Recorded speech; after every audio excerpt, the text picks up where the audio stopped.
आज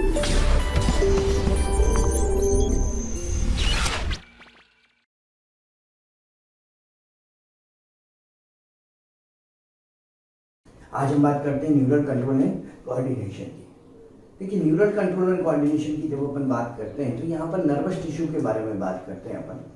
और nervous tissue में जो है, एक तो आपको पता है कि न्यूरॉन्स होते हैं, ठीक है, जो कि कंडक्शन ऑफ इम्पल्स करते हैं, और दूसरा जो है यहाँ पर न्यूरोग्लिया सेल्स होती है। तो यहाँ पर जितना भी जो नर्वस टिश्यू की अपन बात कर रहे होते हैं, नर्वस टिश्यू की ओरिजिन की बात करें तो एक्टोडर्मल ओरिजिन में होता है। ओरिजिन क्या है? एक्टोडर्मल।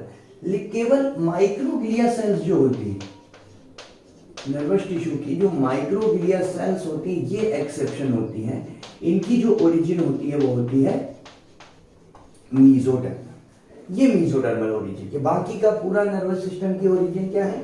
एक्टोडर्मल ओरिजिन का मिलेगा, ठीक है।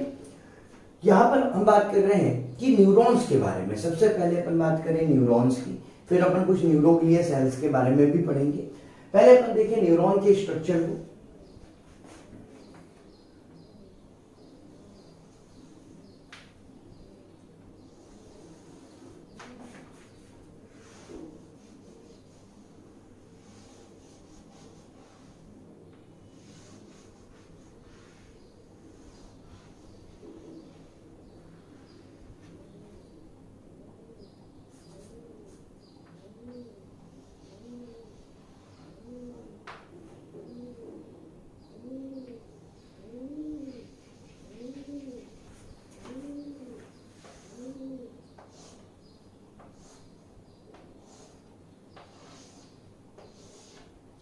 देखिए, कुछ इस तरह से स्ट्रक्चर होगा न्यूरॉन्स का।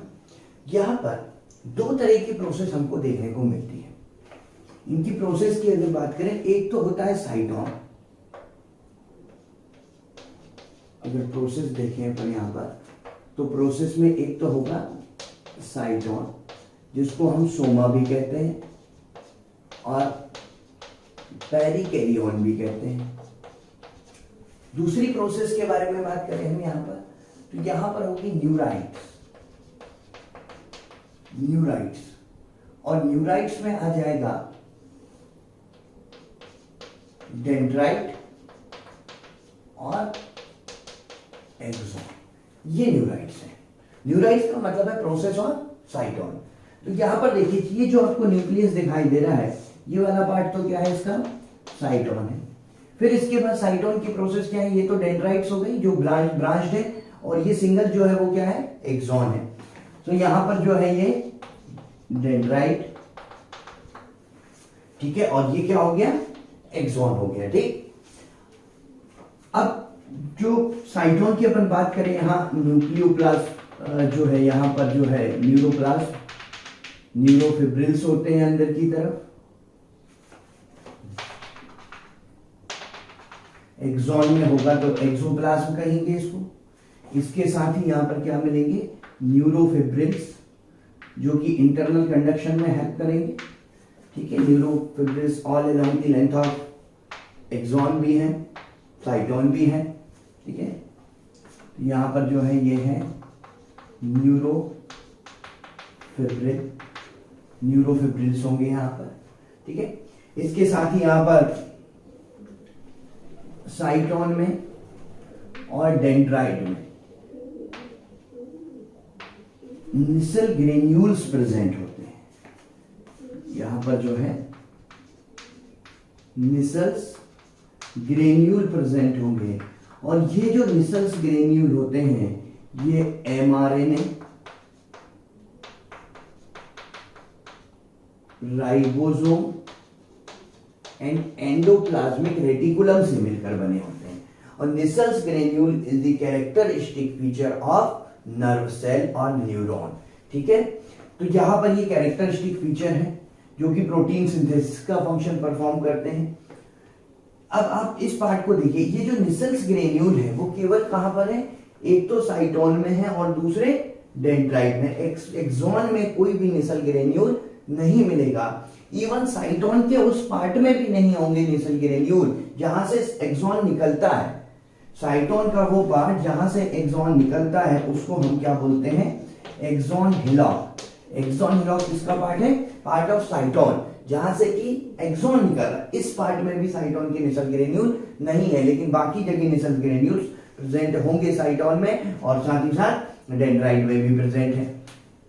एक्सॉन की बात करते हैं। चलिए, एक्सॉन में जो साइटोप्लाज्म होगा उसको हम क्या बोलेंगे?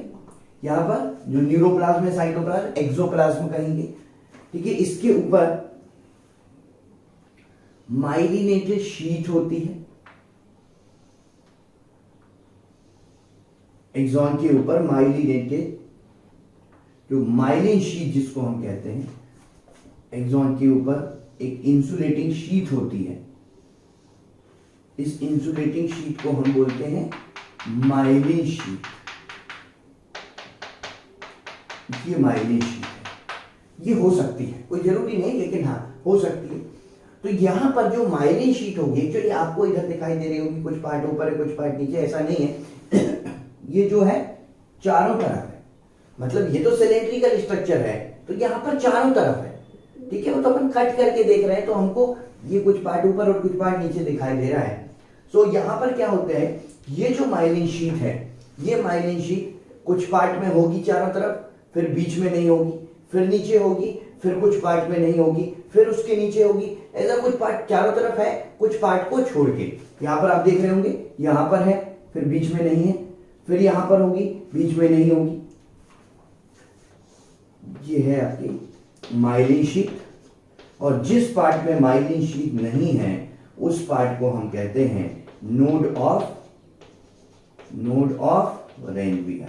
ये पार्ट क्या कहलाता है? Node of Ranvier. एक्सॉन का वो पार्ट जहां पर की माइलिन शीट नहीं होगी, उस पार्ट को हम क्या कहेंगे? Node of Ranvier. इसके अलावा इसके ऊपर जो है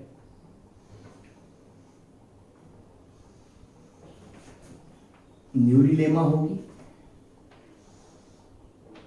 विच is the outermost layer of Schwann cell. यहां पर ये न्यूक्लियस है स्वान सेल के। ये क्या है? यहां पर न्यूरिलेमा। ठीक है, और ये न्यूक्लियस है, न्यूक्लियस ऑफ स्वान सेल। ठीक है, अब एक्चुअली हुआ क्या है यहां पर? देखिए, न्यूरिलेमा और न्यूक्लियस ऑफ स्वान सेल ये हमने लिखा हुआ है। ये स्वान सेल जो थी वो स्वान सेल रैप हो जाती है। जैसे अगर अपन बात करें, एक पेज लें, उसको एक यहां पर रैप करते जाए, ठीक है, तो रैप करते जाए तो एक मोटी सी शीट बन जाएगी। उस शीट को हमने क्या बोला? Myelin sheath. ठीक है, तो माइलिन शीट किसकी रैपिंग से बनी है? स्वान सेल की। स्वान सेल रैप होती गई और रैप होके एक शीट बना ली, उसको हमने क्या बोला? Myelin sheath. और जो स्वान सेल की अपर मोस्ट लेयर बच गई, जो अपर मोस्ट लूज लेयर बच जाती है, अंदर तो वो रैप हो गई, ऊपर की तरफ एक लूज लेयर बच गई, उस लूज लेयर को हमने क्या बोल दिया? उसको हमने कहा है न्यूरिलेमा। तो न्यूरिलेमा क्या है? बेसिकली स्वान सेल का ही अपर मोस्ट लेयर है। ठीक है, तो इसलिए हमने न्यूक्लियस किसका लिखा है? स्वान सेल का, और अपर मोस्ट लेयर जो है लूज लेयर है वो क्या है? न्यूरिलेमा। और ये जो माइलिन शीट बनी है वो किससे बनी है? ये भी स्वान सेल की रैपिंग से ही बनी है। एक्सॉन के यहां पर दो ब्रांच, यहां पर इसको हमने क्या बोला? एक्सॉन टर्मिनल, एक्सॉन टर्मिनल, और टर्मिनल आर्बोराइजेशन भी कहते हैं इसको। इस एक्सॉन टर्मिनल के अंदर जो है साइनेप्टिक वेसिकल्स होते हैं। इन साइनेप्टिक वेसिकल में न्यूरोट्रांसमीटर भरा होता है। ये है साइनेप्टिक वेसिकल, और साइनेप्टिक वेसिकल में क्या है? न्यूरोट्रांसमीटर। और यहाँ पर एक्सॉन टर्मिनल के जो बल्ज एंडिंग है, आप देख रहे होंगे, ये एंडिंग कैसी है? बल्ज है। इस बल्ज एंडिंग को क्या बोलते हैं? साइनेप्टिक नोब, और साइनेप्टिक बूटन्स भी कहा जाता है। ठीक है, साइनेप्टिक नोब और साइनेप्टिक बूटन। तो ये एक टिपिकल न्यूरॉन का स्ट्रक्चर है, जिसमें हमने देखा साइटोन है, डेंड्राइट है, एक्सॉन है। एक्सॉन जो लास्ट में दो ब्रांचेस हुई, एक्सॉन टर्मिनल, उसकी बल्ज एंडिंग साइनेप्टिक नोब और साइनेप्टिक जो है बूटन्स, उसके अंदर साइनेप्टिक वेसिकल्स हैं, और वेसिकल्स में केमिकल सब्सटेंस भरा हुआ है जिसको हम क्या बोल रहे हैं? न्यूरोट्रांसमीटर। तो यहाँ पर कोई भी इंपल्स है उसको लाने का काम, साइटोन की तरफ लाने का काम कौन करता है? डेंड्राइट। और साइटोन से दूर ले जाने का काम कौन करता है? एक्सॉन। इसलिए डेंड्राइट को हम कह देते हैं एफेरेंट प्रोसेस। डेंड्राइट क्या कहलाते हैं? कौन सी प्रोसेस है? डेंड्राइट को हम कह देते हैं एफेरेंट प्रोसेस, क्योंकि ये साइटोन की तरफ जो है वो इंपल्स को लेकर जाते हैं और एक्सॉन साइटोन से दूर लेकर जाते हैं, और दूर लेकर जाते हैं इसलिए एक्सॉन को हम क्या बोल देते हैं? Efferent process. ये कौन सी प्रोसेस है इसकी? Efferent process. तो ये था न्यूरॉन का स्ट्रक्चर। और जैसे कि हमने कहा न्यूरॉन में माइलिन शीथ हो भी सकती है और नहीं भी। तो जहां पर न्यूरॉन में माइलिन शीथ है वो माइलिनेटेड है, और जहां पर माइलिन शीथ एब्सेंट है वो नॉन माइलिनेटेड है। लेकिन ध्यान दीजिएगा, चाहे वो माइलिनेटेड हो या नॉन माइलिनेटेड हो, श्वान सेल दोनों में ही होगी। बस डिफरेंस इतना होगा कि श्वान सेल जो है माइलिनेटेड में माइलिन शीथ बनाएगी और नॉन माइलिनेटेड में वो माइलिन शीथ फॉर्म नहीं करेगी। लेकिन श्वान सेल्स जो होती हैं वो प्रेजेंट होती हैं in both myelinated and non myelinated neurons. ठीक है, तो चलिए अब अपन बात करते हैं यहां पे कंडक्शन ऑफ इंपल्स के बारे में। चलिए तो बात करते हैं कंडक्शन ऑफ इंपल्स की। जब हम कंडक्शन ऑफ इंपल्स की बात करते हैं तो हम 3 स्टेजेस के बारे में बात करते हैं इसकी। एक तो होती है पोलराइजेशन, दूसरी होती है डीपोलराइजेशन, और तीसरी होती है रीपोलराइजेशन। तो चलिए पहले अपन बात करते हैं यहां पर पोलराइज्ड स्टेट के बारे में। पोलराइज्ड स्टेट क्या होती है?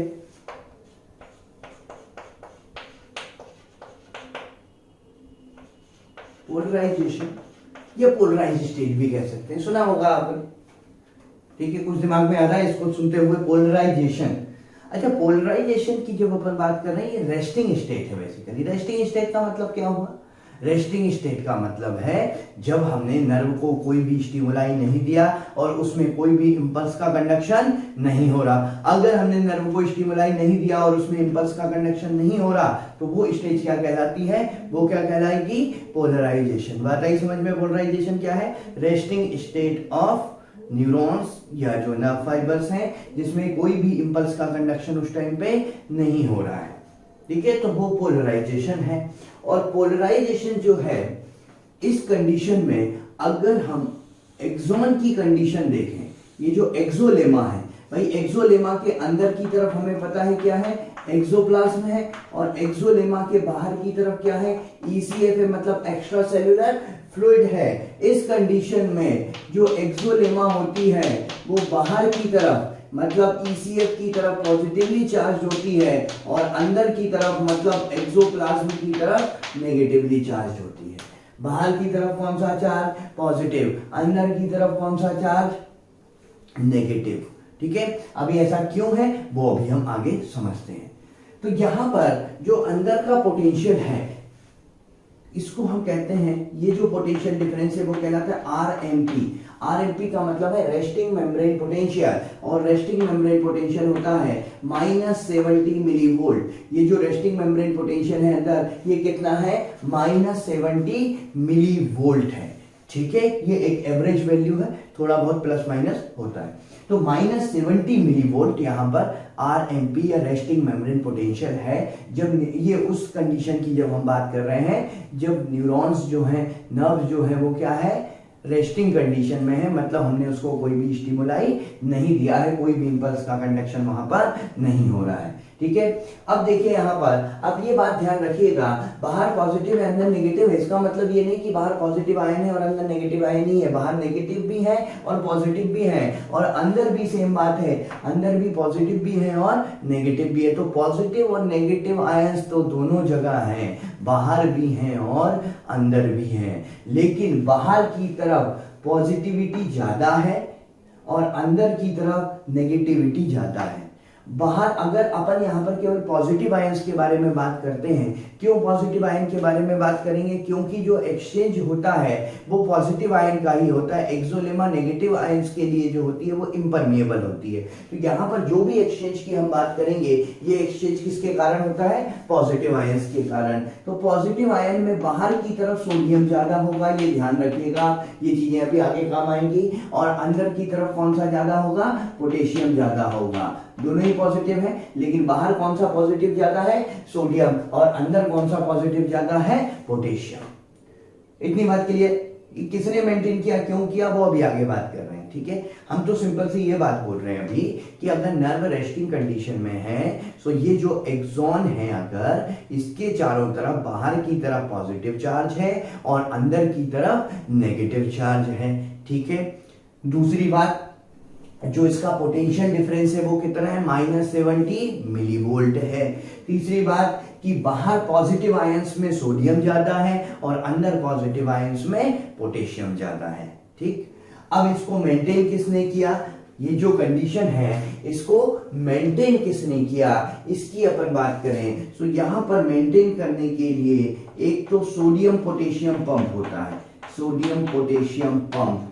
और सोडियम पोटेशियम पंप क्या करता है, 3 सोडियम को तो बाहर फेंकता है, 3 सोडियम को बाहर ले जाता है और 2 पोटेशियम को अंदर ले आता है। ऐसे एक मेम्ब्रेन पर कई मिलियंस ऑफ पंप हो सकते हैं। तो यहां पर एक पंप अगर काम करेगा तो बाहर 3 पॉजिटिव जाएंगे। आप देखिए 3 सोडियम बाहर जाते हैं, 2 पोटेशियम अंदर आते हैं। इसका मतलब बाहर पॉजिटिव कितने जा रहे हैं, 3 पॉजिटिव जा रहे हैं। और अंदर पॉजिटिव कितने आ रहे हैं, अंदर पॉजिटिव 2 आ रहे हैं।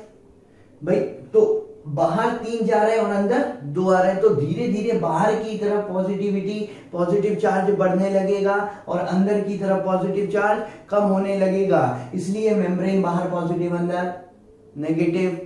अब देखिए सोडियम बाहर ज्यादा है और ये बाहर की तरफ ही ले जा रहा है, पोटेशियम अंदर जाता है और ये अंदर की तरफ ही ला रहा है। इसका मतलब ये पंप कैसा होगा, ये पंप एक्टिव पंप होगा। ठीक है, इसका मतलब ये पंप कैसा है, ये एक्टिव पंप है जो एनर्जी का यूज करके चलेगा, क्योंकि जो जहां पर ज्यादा है वो वही उसको वही ले जा रहा है। तो अगेंस्ट दी कंसंट्रेशन ग्रेडियंट ले जा रहा है। तो अगेंस्ट दी कंसंट्रेशन ग्रेडियंट ले जाने के लिए एटीपी की रिक्वायरमेंट होती है, इसलिए ये पंप कैसा होता है, एक्टिव पंप। लेकिन ओवरऑल रिजल्ट क्या हो रहा है इसका, कि बाहर पॉजिटिव आयन बढ़ रहे हैं और अंदर पॉजिटिव आयन कम हो रहे हैं। एक तो ये फैक्टर काम करता है मेम्ब्रेन को बाहर पॉजिटिव और अंदर नेगेटिव रखने में। दूसरा फैक्टर जो काम करता है यहां पर वो है परमिएबिलिटी। सेकेंड फैक्टर जो यहां पर काम करेगा वो है permeability, permeability of axolemma. Actually होता क्या है, अब यहाँ जब डिफ्यूजन चलेगा सो परमिएबिलिटी का रोल होगा इसमें, जिसमें आयंस अपने हायर कंसंट्रेशन से लोअर की तरफ जाएंगे।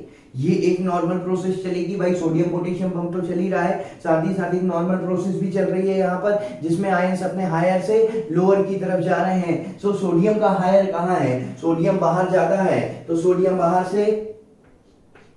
बाहर से अंदर आएगा और पोटेशियम अंदर ज्यादा है, सो पोटेशियम अंदर से बाहर जाएंगे। लेकिन जो एक्सोलेमा होती है it is almost impermeable for sodium ion. Sodium के लिए ऑलमोस्ट क्या होती है, इम्परमिएबल। तो सोडियम तो अंदर नहीं आ पाते या बहुत कम आते हैं, लेकिन पोटेशियम तेजी से बाहर जाते हैं, क्योंकि पोटेशियम के लिए परमेबिलिटी इसकी अच्छी होती है, तो पोटेशियम तेजी से बाहर जाते हैं। तो पॉजिटिव आयन अंदर तो नहीं आ रहे हैं लेकिन बाहर तो तेजी से जा रहे हैं। तो रिजल्ट क्या होगा, बाहर कौन सा चार्ज आ जाएगा, पॉजिटिव चार्ज ज्यादा एक्यूमुलेट हो जाएंगे और अंदर पॉजिटिव चार्ज कम हो जाएंगे। इसलिए मेम्ब्रेन बाहर पॉजिटिव अंदर नेगेटिव। तो आप दोनों का ही इंपैक्ट देखिए, चाहे वो सोडियम पोटेशियम पंप हो या फिर परमिएबिलिटी या डिफ्यूजन वाली बात करें हम, दोनों का ही इंपैक्ट यहाँ पर क्या पड़ रहा है कि बाहर पॉजिटिव चार्ज बढ़ रहा है और अंदर पॉजिटिव चार्ज कम हो रहा है। इस कारण से मेम्ब्रेन जो होती है, एक्सोलेमा जो होती है, वो बाहर पॉजिटिवली चार्ज होती है और अंदर नेगेटिवली चार्ज होती है। और ये जो पोटेंशियल डिफरेंस है कितना होता है, -70 मिलीवोल्ट। तो ये तो पोलराइजेशन की बात हो गई। अब हम बात करते हैं, हमने इसको स्टिमुलस दे दिया, हमने इसको स्टिमुलस दिया और स्टिमुलस दिया तो इसमें इंपल्स जनरेट हुआ। इंपल्स जनरेट हुआ मतलब डीपोलराइजेशन। अब हम जो नेक्स्ट बात कर रहे हैं वो क्या है, वो है डीपोलराइजेशन।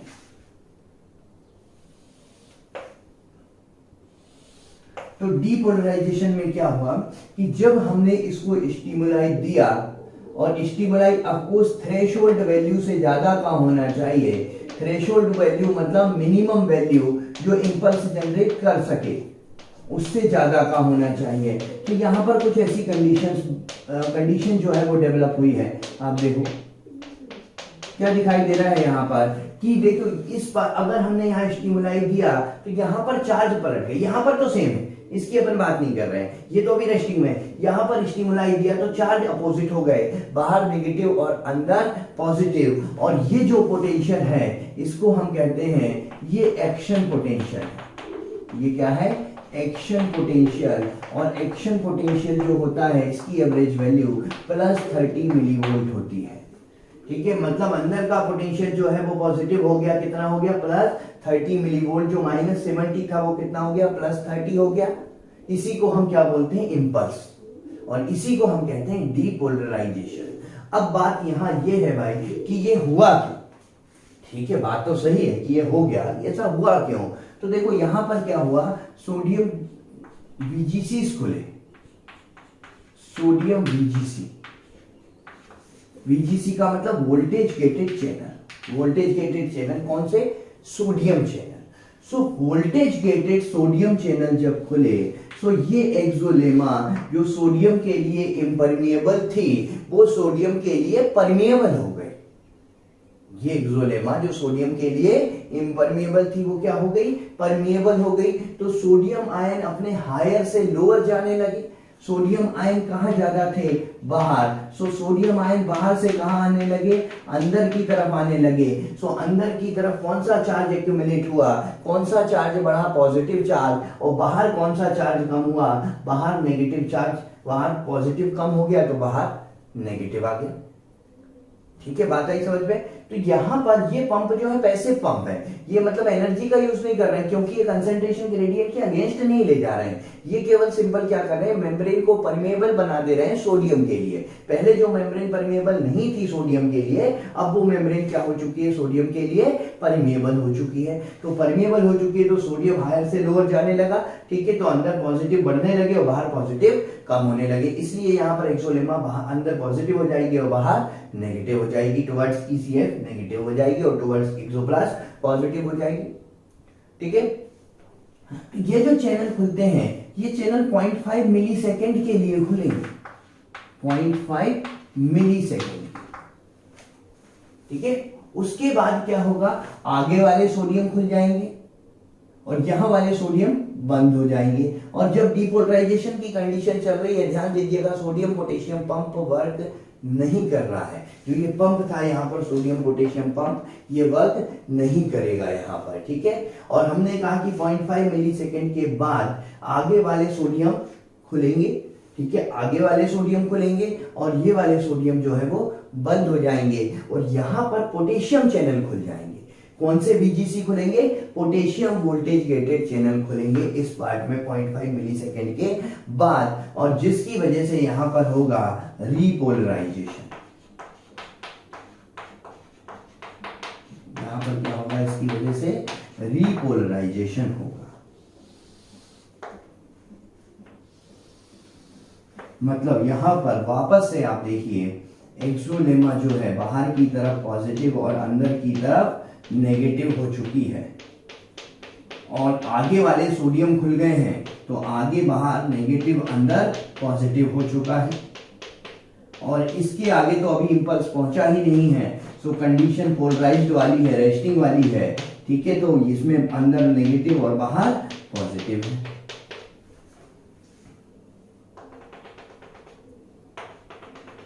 मतलब यहां पर ये जो कंडीशन है, ये एक बार पोलराइजेशन होने के बाद ये कंडीशन आई है, इसलिए हम इसको रीपोलराइजेशन कह रहे हैं। यहां पर डीपोलराइजेशन चल रहा है। ठीक है, इंपल्स यहां गया है और ये जो है अभी रेस्टिंग कंडीशन में है, मतलब पोलराइज्ड स्टेट में है। ठीक है, ये जो रीपोलराइजेशन हुआ, वापस से चार्ज जो है पलट गए, बाहर पॉजिटिव हो गया और अंदर नेगेटिव हो गया। ये हुआ क्यों? क्योंकि यहाँ पे सोडियम पोटेशियम VGCs ओपन हुए, potassium voltage gated channel open हुए, सो पोटेशियम तेजी से हायर से लोअर की तरफ जाने लगे, मतलब अंदर से बाहर की तरफ जाने लगे, और सोडियम का अंदर आना अब बंद हो गया। सो बाहर की तरफ कौन से चार्ज जो है वो ज्यादा हो गया, वो बाहर की तरफ बढ़ गया, कौन सा चार्ज, पॉजिटिव चार्ज, और अंदर पॉजिटिव चार्ज कम हो गया, इसलिए बाहर पॉजिटिव अंदर नेगेटिव। ठीक है, और ये जो पोटेशियम VGC हैं ये ज्यादा टाइम के लिए खुलते हैं, लेकिन ये जो है 1 to 5 मिली सेकेंड के लिए खुल सकते हैं। और ये तो 0.5 मिली सेकेंड के लिए खुले थे, यहाँ पे तो 1 to 5 मिली सेकेंड के लिए खुले। तो होता क्या है, जितने सोडियम अंदर आते हैं उससे कहीं ज्यादा पोटेशियम बाहर चले जाते हैं। मतलब यहां पर अपन इसको इस तरह से समझते हैं, एक ग्राफ की हेल्प से इसको समझते हैं अपन। यहां पर ये देखिए आप, यहां पर एक अपन स्टेट बनाते हैं, ये -70 मिली वोल्ट है, मतलब रेस्टिंग कंडीशन की अपन बात करते हैं। सो यहां पर पहले तो जो पोटेंशियल था वो क्या था, -70 पे था, RMP, ये रेस्टिंग कंडीशन थी, पोलराइज्ड स्टेट थी। जैसे ही सोडियम VGC खुले ये बढ़ने लगा, और बढ़कर कितना हो गया, ये बढ़कर हो गया +30 के आसपास पहुंच गया।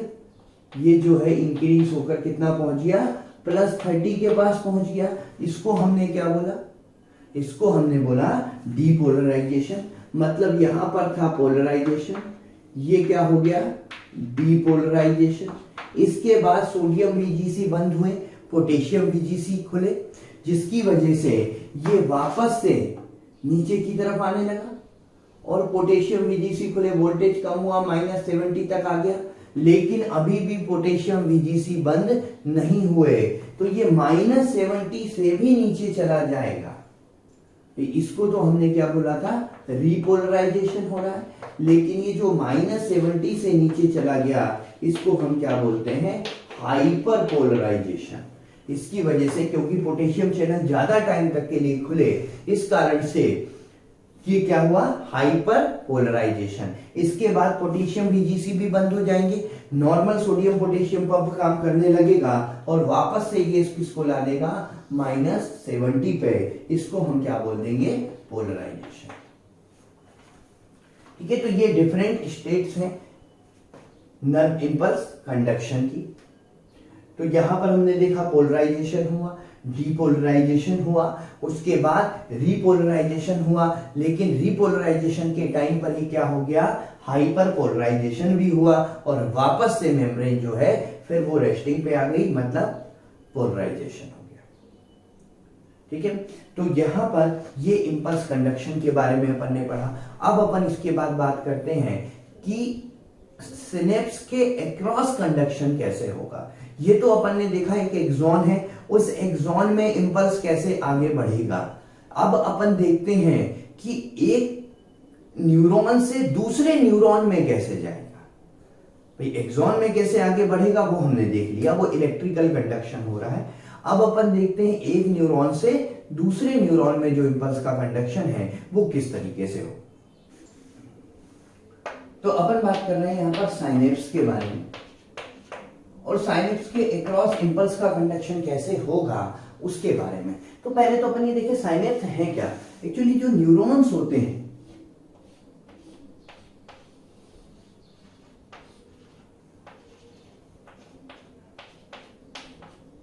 इन न्यूरॉन्स के बीच में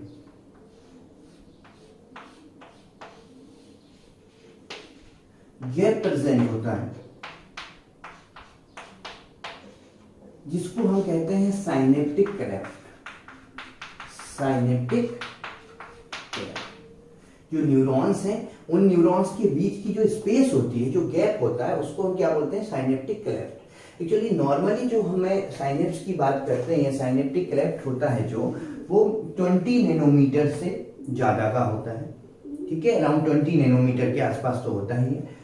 अब यहां पर ये साइनेप्टिक क्लेफ्ट हो गया, इनके बीच का जो जंक्शन हो गया, इनके बीच का जो जंक्शन है, दो न्यूरॉन के बीच के जंक्शन को हम कहते हैं साइनेप्स। ये इनके बीच का जंक्शन क्या कहलाएगा, इनके बीच का जंक्शन कहलाएगा साइनेप्स।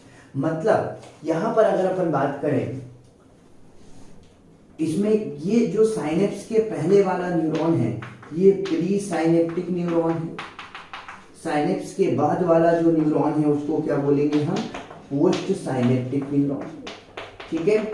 और यहाँ पर मतलब हम ये कह रहे हैं कि प्री साइनेप्टिक और पोस्ट साइनेप्टिक के बीच का जो जंक्शन है उसको हम क्या बोल रहे हैं, साइनेप्स कह रहे हैं, ठीक है। ये दो तरह के सिनेप्स होते हैं, इलेक्ट्रिकल और केमिकल। नॉर्मली हम केमिकल साइनेप्स की बात करते हैं, एक्चुअली जो इलेक्ट्रिकल साइनेप्स होते हैं उसमें साइनेप्टिक क्लेफ्ट बहुत कम होता है, ये ऑलमोस्ट एक दूसरे से फिजिकल कांटेक्ट में ही होते हैं इलेक्ट्रिकल साइनेप्स में, ठीक है। जहां पर हम 20 नैनोमीटर बोल रहे हैं साइनेप्टिक क्लेफ्ट को, वहां पर 0.2 नैनोमीटर के आसपास होता है, बहुत कम होता है। ऑलमोस्ट जो न्यूरॉन्स होते हैं वो एक दूसरे के फिजिकल कांटेक्ट में होते हैं, सो वहां पर जो है उसको हम इलेक्ट्रिकल साइनेप्स कहते हैं। हम यहाँ पर बात करते हैं केमिकल साइनेप्स की, क्योंकि इलेक्ट्रिकल साइनेप्स जो है बॉडी में बहुत कम है, रेयर है। नॉर्मली जो साइनेप्स मिलते हैं वो कौन से मिलते हैं, केमिकल साइनेप्स। तो हम बात किसकी कर रहे हैं, केमिकल साइनेप्स की, जिसमें कंडक्शन के लिए न्यूरोट्रांसमीटर की जरूरत पड़ती है, ठीक है। और न्यूरोट्रांसमीटर जनरली हम एसिटाइल कोलिन को लेकर चलते हैं। तो यहां पर अब अपन देखते हैं कि साइनेप्स के अक्रॉस कंडक्शन कैसे होगा। तो यहां पर अपन सपोज करें ये प्री साइनेप्टिक मेम्ब्रेन न्यूरॉन की जो है वो साइनेप्टिक नोब है, ये प्री साइनेप्टिक न्यूरॉन है, इसका ये साइनेप्टिक नोब हो गया, ठीक है। इसके अंदर क्या होंगे, साइनेप्टिक वेसिकल्स होंगे जिसमें न्यूरोट्रांसमीटर भरा होता है। इसके अंदर क्या भरा होता है, न्यूरोट्रांसमीटर। और नॉर्मली हम कौन से न्यूरोट्रांसमीटर की बात कर रहे हैं, एसिटाइल कोलिन की, जिसको हम ACH से लिख सकते हैं इस तरीके से, ACH एसिटाइल कोलिन। ये प्री साइनेप्टिक हो गया। अब इसके आगे जो जंक्शन बना होगा वो पोस्ट साइनेप्टिक न्यूरॉन का डेंड्राइट होगा। ये हमने पोस्ट साइनेप्टिक न्यूरॉन बना रहे हैं, इसका डेंड्राइट हो गया,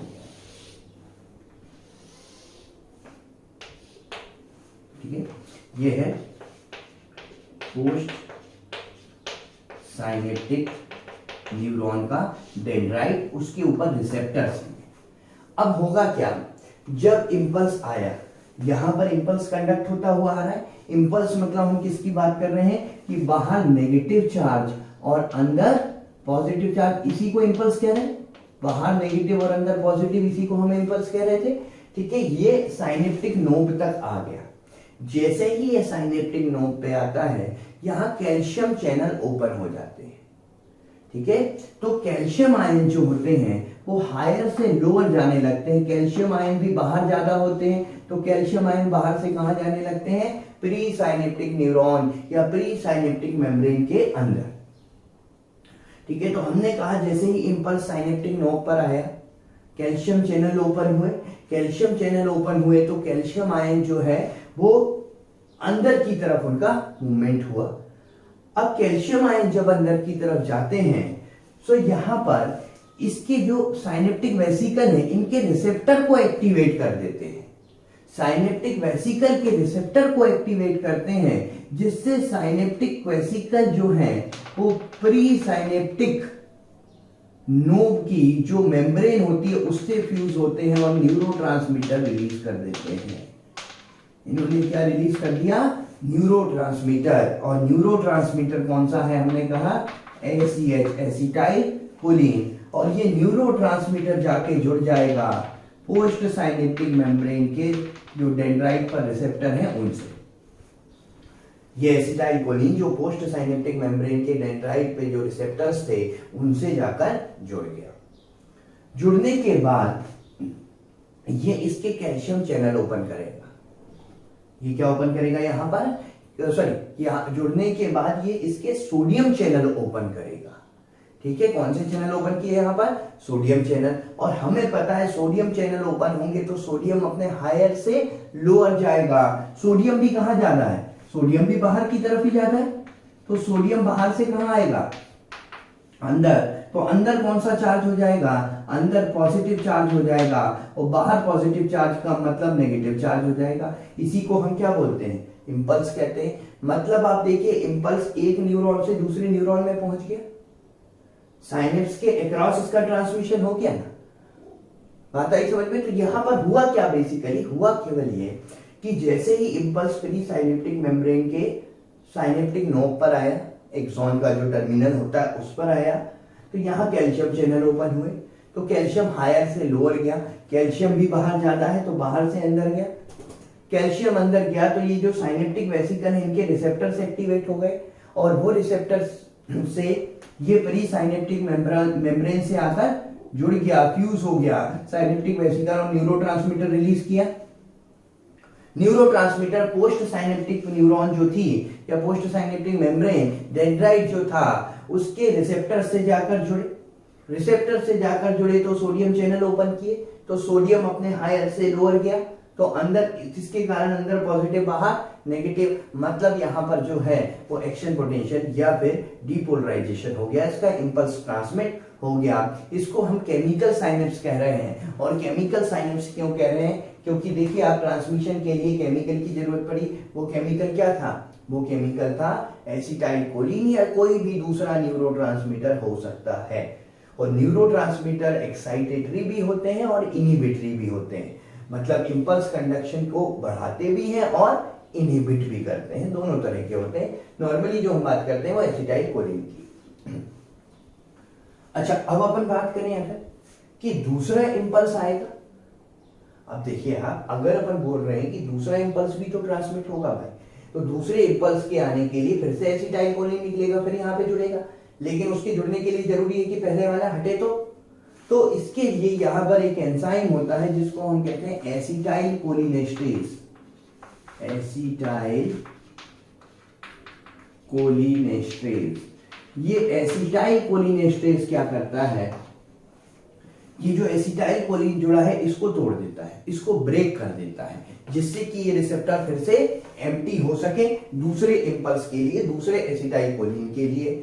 सो ये एसीटेट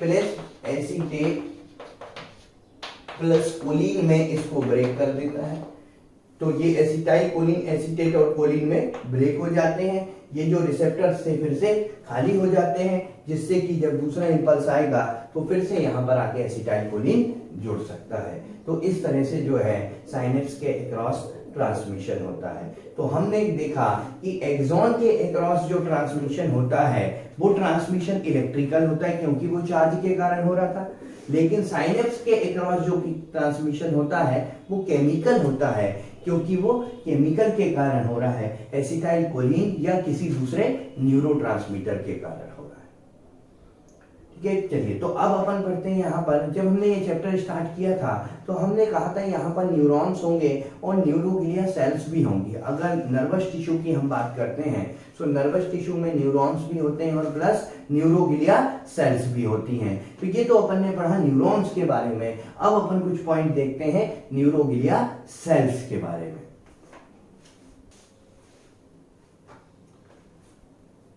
तो चलो न्यूरोग्लिया सेल्स के बारे में पढ़ते हैं। चलो जब तक हम बोर्ड साफ करते हैं तब तक पानी वानी पी लिया करो, ऐसी कोई दिक्कत नहीं है, ठीक है ना।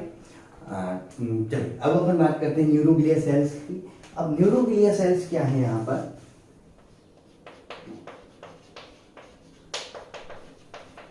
जो सपोर्टिंग सेल्स होती है। पहली बात तो ये जो है सपोर्टिंग सेल्स होती है,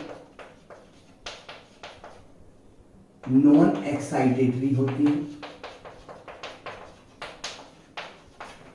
देखो नॉन एक्साइटेटरी मेन इंपॉर्टेंट बात यहां पर, नॉन एक्साइटेटरी है मतलब इसमें इंपल्स कंडक्शन नहीं होता और ये नर्वस टिश्यू का 50% पार्ट बना रही होती है, ये कम नहीं होती है। नर्वस टिश्यू का कितना पार्ट बनाती है, 50%। और मतलब हम कह रहे हैं कि नर्वस टिश्यू का 50% पार्ट ऐसी सेल्स बना रहे हैं जो कि एक्साइटेटरी ही नहीं है, मतलब जिसमें इंपल्स का कंडक्शन ही नहीं होता है। ठीक है, तो इंपल्स का कंडक्शन न्यूरॉन्स में होता है लेकिन न्यूरोग्लिया सेल्स में नहीं होता। ये इसके अलावा दूसरे सपोर्टिंग फंक्शन परफॉर्म करती हैं। कौन से सपोर्टिंग फंक्शन है, चलिए ये जानते हैं। तो यहाँ पर न्यूरोग्लिया सेल्स जो है, जैसे कि एक पहले न्यूरोग्लिया सेल्स एक है एस्ट्रोग्लिया जिसको हम कहते हैं, एस्ट्रोग्लिया होती है। एस्ट्रोग्लिया जो होती है ये BBB फॉर्म करती है, ब्लड ब्रेन बैरियर। मतलब जो ब्रेन में ब्लड जा रहा है उसके लिए एक बैरियर है, एक एक्स्ट्रा फिल्टर लगा हुआ है जो एस्ट्रोग्लिया सेल्स ने फॉर्म किया है, जिसको हम क्या बोल रहे हैं, उस बैरियर को ब्लड ब्रेन बैरियर। सेकेंड होती है ओलिगोडेंड्रोग्लिया और ओलिगोडेंड्रोसाइट भी कहते हैं इनको। ओलिगोडेंड्रोग्लिया जो है ये माइलिन शीट बनाती है, ये माइलिन शीट फॉर्म करती है। अब आप कहोगे अभी तो बताया था कि माइलिन शीट श्वान सेल बनाती है और अब सर बोल रहे हैं कि माइलिन शीट जो है ओलिगोडेंड्रोग्लिया बनाती है। ठीक है, एक्चुअली अगर पीएनएस की बात करें, पेरिफेरल नर्वस सिस्टम की, तो उसमें माइलिन शीट श्वान सेल बना रही होती हैं। लेकिन अगर हम बात करें सीएनएस की, सेंट्रल नर्वस सिस्टम की, तो सीएनएस में माइलिन शीट कौन बनाता है, ओलिगोडेंड्रोग्लिया और ओलिगोडेंड्रोसाइट। मतलब श्वान सेल भी माइलिन शीट बनाती है और ओलिगोडेंड्रोग्लिया भी माइलिन शीट बनाती है। श्वान सेल जो है वो पीएनएस में बनाती है, पेरिफेरल नर्वस सिस्टम में बनाती है, जबकि ओलिगोडेंड्रोग्लिया जो है वो सीएनएस में माइलिन शीट बनाती है, सेंट्रल नर्वस सिस्टम में। ठीक है, फिर थर्ड जो है यहाँ पर वो है माइक्रोग्लिया। ध्यान आ रहा होगा आपको, हमने चैप्टर की स्टार्टिंग में ही इसकी बात करी थी माइक्रोग्लिया की, जिसकी ओरिजिन मीजोडर्मल होती है। बाकी पूरा नर्वस सिस्टम जो है उसकी ओरिजिन क्या है, एक्टोडर्मल। तो ये जो माइक्रोग्लिया सेल्स हैं, ये माइक्रोग्लिया सेल्स फैगोसाइटिक नेचर की होती हैं। फैगोसाइटिक का मतलब कोई भी एंटीजन आएगा उसको एंगल्फ कर लेगी, उसको डाइजेस्ट कर लेगी, तो ये फैगोसाइटिक टाइप की सेल्स होती हैं। ठीक है, तो यहाँ पर ये सपोर्टिंग फंक्शंस है किसके, न्यूरोग्लिया सेल्स के। तो ये हमने बात करी यहाँ पर न्यूरॉन्स की, कंडक्शन ऑफ इम्पल्स की और न्यूरोग्लिया सेल्स के बारे में। अब हम यहाँ पर बात करते हैं ब्रेन। अच्छा, जो नर्वस सिस्टम है, जब अपन इस नर्वस सिस्टम को डिवाइड करते हैं, सो इसको दो पार्ट में अपन डिवाइड कर सकते हैं, जैसा कि अभी भी नाम दिया था, एक तो सीएनएस और दूसरा पीएनएस। सीएनएस क्या है, सेंट्रल नर्वस सिस्टम। पीएनएस क्या है, पेरिफेरल नर्वस सिस्टम। सीएनएस में क्या है, हमने कहा सीएनएस में एक तो आता है ब्रेन और दूसरी आती है यहां पर स्पाइनल कॉर्ड। ब्रेन और स्पाइनल कॉर्ड दोनों किसमें आते हैं, सेंट्रल नर्वस सिस्टम में। पेरिफेरल नर्वस सिस्टम की बात करें, सो पेरिफेरल नर्वस सिस्टम एक तो होता है सोमेटिक और दूसरा होता है autonomic. Somatic and autonomic. Actually somatic जो है वो सिग्नल भेजता है स्केलेटल मसल को। सोमेटिक के थ्रू जो सिग्नल जाते हैं वो सिग्नल किसको जा रहे होते हैं, स्केलेटल मसल को। और ऑटोनोमिक के थ्रू जो सिग्नल जाते हैं वो जाते हैं स्मूथ मसल्स को, जो इनवॉलेंटरी मसल्स होते हैं उनको। ठीक है, तो ये स्केलेटल सिस्टम पे काम करता है, वो स्मूथ मसल्स पे काम करता है। ऑटोनोमिक नर्वस सिस्टम दो तरह का हो सकता है, एक तो जिसको हम कहते हैं पैरासिम्पैथेटिक नर्वस सिस्टम, पैरासिम्पैथेटिक, और दूसरा सिंपैथेटिक नर्वस सिस्टम। तो ऑटोनोमिक नर्वस सिस्टम में सिंपैथेटिक एंड पैरासिम्पैथेटिक है। ठीक है, जो कि इनवॉलेंटरी ऑर्गन को, इनवॉलेंटरी मसल्स को अपने सिग्नल सेंड करते हैं। तो यहां पर हम बात करेंगे सीएनएस के बारे में, और सीएनएस में कौन सा स्ट्रक्चर, ब्रेन के बारे में। सो ब्रेन का जो डेवलपमेंट होता है वो एम्ब्रियोनिक स्टेज में एक ट्यूब से होता है। एम्ब्रियोनिक स्टेज में इस तरह से एक ट्यूब बनती है, जिस ट्यूब को हम कहते हैं न्यूरल ट्यूब। ये ट्यूब कौन सी है, न्यूरल ट्यूब। ये है न्यूरल ट्यूब, जिसके 3 पार्ट होते हैं, 3 पार्ट्स हैं। ये है प्रोजेन cephalon, मीजेन cephalon and रोम्बेन cephalon. प्रोजेन cephalon जो है वो फोर ब्रेन फॉर्म करेगा। मीजेन सेफेलॉन जो है वो मिड ब्रेन बनाता है, और रोम्बेन सेफेलॉन जो है ये हाइंड ब्रेन बनाता है। ठीक है, फिर इसके बाद ये जो प्रोजेन सेफेलॉन आगे जब इसका डेवलपमेंट होता है तो कुछ इस तरह से स्ट्रक्चर हमको दिखाई देता है।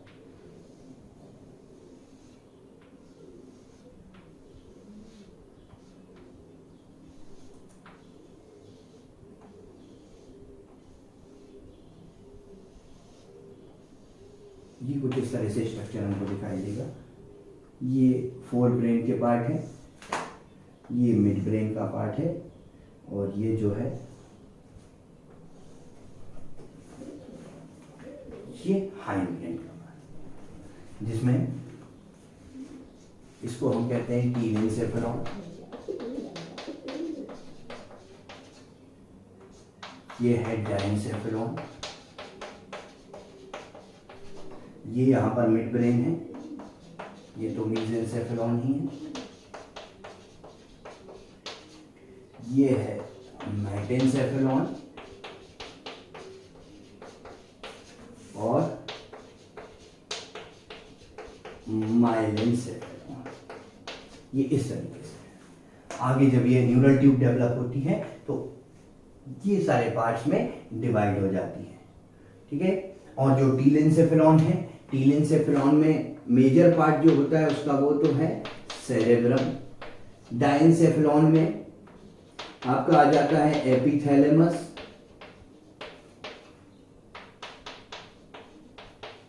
Thalamus, and third one is hypothalamus. फिर इसके बाद है मिड ब्रेन। मिड ब्रेन के बाद आ जाता है ये हाइंड ब्रेन। ये वाला पार्ट कौन सा है? Hind brain. मेटेंसेफेलॉन और माइलेंसेफेलॉन। मेटेंसेफेलॉन में आ जाएगा पोन्स और सेरेबेलम, सेरेबेलम, और यहां पर आ जाएगा मेडुला ओब्लोंगेटा, ठीक है। सो ये डिफरेंट पार्ट्स ऑफ ब्रेन है। तो ब्रेन में हमने कहा फोर ब्रेन, मिड ब्रेन और हाइंड ब्रेन की बात करी। फोर ब्रेन में टीलेंसेफेलॉन और डायेंसेफेलॉन। टीलेंसेफेलॉन का जो लार्जेस्ट पार्ट है या लार्जेस्ट पार्ट ऑफ ब्रेन जो है वो है सेरेब्रम। डायेंसेफेलॉन में एपिथैलेमस, थैलेमस और हाइपोथैलेमस। मीसेंसेफेलॉन मिड ब्रेन, और मेटेंसेफेलॉन ये यहाँ पर रोमेंसेफेलॉन ये हाइंड ब्रेन हो गया। हाइंड ब्रेन में मेटेंसेफेलॉन और माइलेंसेफेलॉन। मेटेंसेफेलॉन के में क्या क्या पार्ट है? पोन्स और सेरेबेलम, और माइलेंसेफेलॉन में क्या है? मेडुला ओब्लोंगेटा, ठीक है। तो यहां पर जो ब्रेन है, ब्रेन एक्चुअली अंदर से इसमें कैविटीज होती है। ये एक होलो स्ट्रक्चर होता है। इसके अंदर क्या होती है? कैविटीज होती है, ठीक है। मतलब अगर बात करें दिमाग भरा होता है कि खाली होता है, तो हम ये बोल सकते हैं दिमाग जो है वो खाली है। खाली कैसे? अंदर उसकी कैविटी है, भाई भरा नहीं है, और जिसका भरा है वो पता नहीं उसके अंदर क्या भरा हुआ है। तो ब्रेन क्या है? खाली होता है, ठीक है, बोल सकते हैं। तो ब्रेन जो है अंदर से क्या है? होलो स्ट्रक्चर है। अब उस होलो स्ट्रक्चर के अंदर जो कैविटीज हैं, उन कैविटीज को हम कहते हैं वेंट्रिकल्स। वो कैविटीज क्या कहलाती हैं? वेंट्रिकल्स। आप यहाँ पे देख भी रहे हो कि कुछ इस तरह से कैविटीज बनी हुई है, ठीक है। अगर इसको थोड़ा सा और इलॉबरेट करके अपन बनाए तो इधर पे अलग से बना के देखते हैं इसको किस तरह से कैविटीज प्रेजेंट है।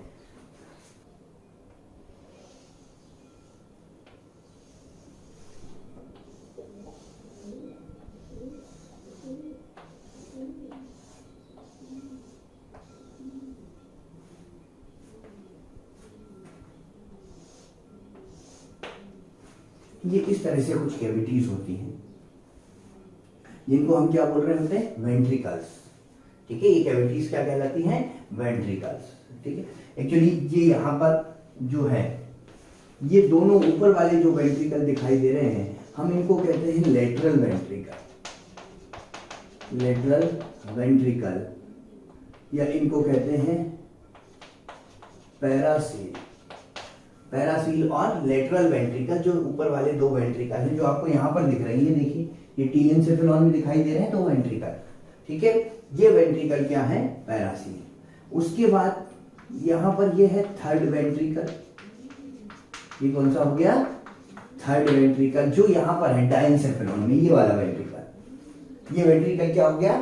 थर्ड वेंट्रिकल, जिसको हम क्या बोलते हैं? डायोसील। डायेंसेफेलॉन में है ना, तो डायोसील बोल देते हैं, ठीक है। अब उसके बाद होता क्या है? ये जो मिड ब्रेन है, एक्चुअली अगर देखें तो मिड ब्रेन से अगर हम इसको इंटरनली देखें ना तो इस तरह से स्ट्रक्चर है। 2 वेंट्रिकल, ये 3 वेंट्रिकल, ये मिड ब्रेन है, मिड ब्रेन में, और ये लास्ट वेंट्रिकल, 4th वेंट्रिकल, जो ये दोनों मिलकर बनाएंगे। मतलब ये तो हो गया मिड ब्रेन वाला पार्ट। तो मिड ब्रेन में कोई वेंट्रिकल नहीं होता। मिड ब्रेन से जो है एक डक्ट पास होती है। ये जो डक्ट दिख रही है आप, इसको हम कहते हैं एक्वीडक्ट, एक्वीडक्ट ऑफ सिल्वियस और आइटर कहा जाता है, जो किससे पास हो रही होती है? मिड ब्रेन से होकर पास हो रही होती है। यहाँ पर मिड ब्रेन है भाई, इसके चारों तरफ टीलेंसेफेलॉन है, इसके चारों तरफ डायंसेफेलॉन है, इसके चारों तरफ मिड ब्रेन है, और यहाँ पर ये जो है हाइंड ब्रेन है। ये दोनों मिलकर एक ही वेंट्रिकल फॉर्म कर रहे होते हैं। ये हाइंड ब्रेन का वेंट्रिकल है, जिसको हम क्या बोलते हैं? कौन सा वेंट्रिकल है? 4th वेंट्रिकल है। और ये 4th वेंट्रिकल क्या कहलाता है? मेटासील। इसको हम कहते हैं मेटासील। फिर इसके बाद इसके चारों तरफ स्पाइनल कॉर्ड होगी, उसके बीच की एक कैनाल है, सेंट्रल कैनाल कहते हैं इसको। ठीक है, तो ये वेंट्रिकल्स की अपन तो बात कर रहे हैं। ठीक है, तो यहां पर फर्स्ट 2 वेंट्रिकल जो है लेटरल वेंट्रिकल हैं, जो सबसे ज्यादा बड़े होते हैं। उसके बाद 3rd वेंट्रिकल होता है। ये तीनों ही वेंट्रिकल 4 ब्रेन में होते हैं। मिड ब्रेन में कोई वेंट्रिकल नहीं है। मिड ब्रेन से डक्ट पास होती है, जिसको कहते हैं एक्वीडक्ट ऑफ सिल्वियस या आइटर। फिर उसके बाद हाइंड ब्रेन में एक वेंट्रिकल है, जिसको 4th वेंट्रिकल या मेटासील कह रहे हैं। फिर उसके बाद आगे इसके ब्रेन के बाद स्पाइनल कॉर्ड आएगी नीचे, उसके बीच में से एक कैनाल जा रही होती है। ठीक है, तो यहाँ पर लेटरल वेंट्रिकल को 3rd वेंट्रिकल से कनेक्ट करने वाला एक फोरामेन होता है, जिसको हम कहते हैं फोरामेन ऑफ मोनरो, जो कि लेटरल वेंट्रिकल को किससे कनेक्ट कर रहा होता है? 3rd वेंट्रिकल से। उसको हम क्या बोलते हैं? Foramen of Monro. ठीक है, अब 3rd वेंट्रिकल को 4th वेंट्रिकल से कनेक्ट कौन कर रहा है? 3rd वेंट्रिकल को 4th वेंट्रिकल से कनेक्ट कर रही है एक्वीडक्ट ऑफ सिल्वियस या आइटर। अब 4th वेंट्रिकल में भी 3 फोरामेन होते हैं यहाँ पर। एक तो मीडियन होता है और 2 लेटरल होते हैं। ये एक्चुअली अपन 2D में बना रहे हैं, अदरवाइज इसकी रूफ पर है, 4th वेंट्रिकल की रूफ पर है। और ये 3 फोरामेन हैं। एक तो जो है मीडियन है और 2 लेटरल है। तो जो मीडियल फोरामेन है, इसको कहते हैं फोरामेन ऑफ मेजेंडाई। ये मीडियल फोरामेन है। और ये जो 2 लेटरल फोरामेन हैं, ये कहलाते हैं फोरामेन ऑफ लुश्का। ठीक है, 2 लेटरल फोरामेन क्या है? Foramen of Luschka. 2 medial foramen क्या है? Foramen of Magendie. तो इससे ध्यान रखिए, जो मीडियल है वो एम से मेजेंडाई, जो लेटरल है वो एन से लुश्का। ठीक है, लुश्का है और कुछ प्रोनाउंस नहीं करना है इसको, लुश्का ही है। ठीक है, तो यहाँ पर ये जो है वेंट्रिकल्स के बारे में कि ब्रेन के अंदर जो है वो किस तरह से कैविटीज प्रेजेंट होती हैं, उसके बारे में अपन ने पढ़ा। इसके बाद आगे हम नेक्स्ट क्लास में कंटिन्यू करेंगे, जिसमें हम ब्रेन की कवरिंग के बारे में पढ़ेंगे, ब्रेन के डिफरेंट पार्ट्स के बारे में पढ़ेंगे। सो बच्चों, आज के लिए इतना ही। Thank you.